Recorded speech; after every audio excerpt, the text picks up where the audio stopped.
আসসালামু আলাইকুম ওয়া রাহমাতুল্লাহ।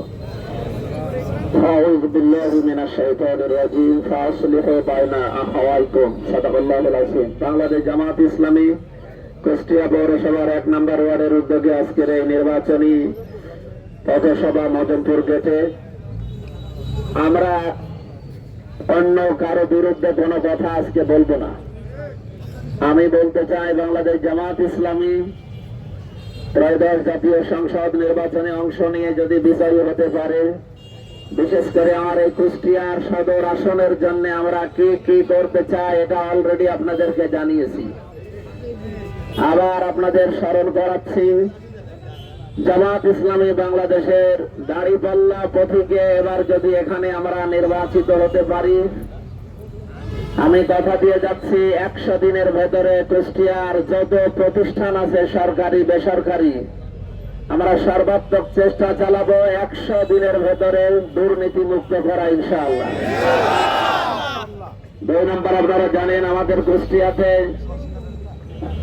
এখনো পর্যন্ত অনেক যুবক এবং যুবতী বন্ধের কর্মসংস্থানের অভাব আছে।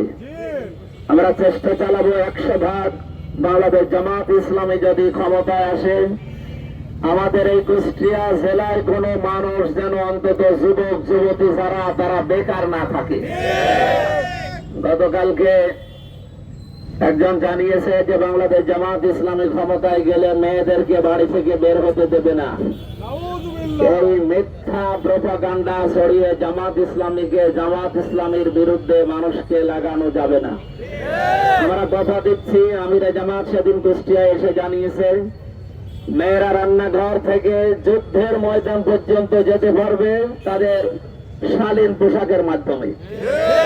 আমরা এইটাই চাইবো আগামী থেকে ইনশাআল্লাহ। আমাদের আরো অনেকগুলো পরিকল্পনা কুষ্টিয়া কেন্দ্রিক আছে। আশা করছি আপনাদের রায় পেলে, বিশেষ করে এই রেল গেটটা আমাদের কুষ্টিয়ার জন্য একটা বিস্ফোরণের মতো হয়ে আছে।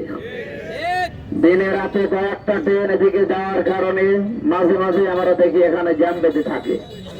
আগামীতে পরিকল্পনায় নিয়েছি ভাই, এই রেল লাইনটা আগের যে পুরাতন লাইন আছে আমাদের মেডিকেলের পেছন দিয়ে যাবে একবারে কুমারখালী ওদিকে পোড়াদা থেকে, আমরা চেষ্টা চালাবো ওই লাইন দিয়ে আবার এই পুরাতন লাইন দিয়ে ট্রেনটা আবার স্থাপন করার জন্য।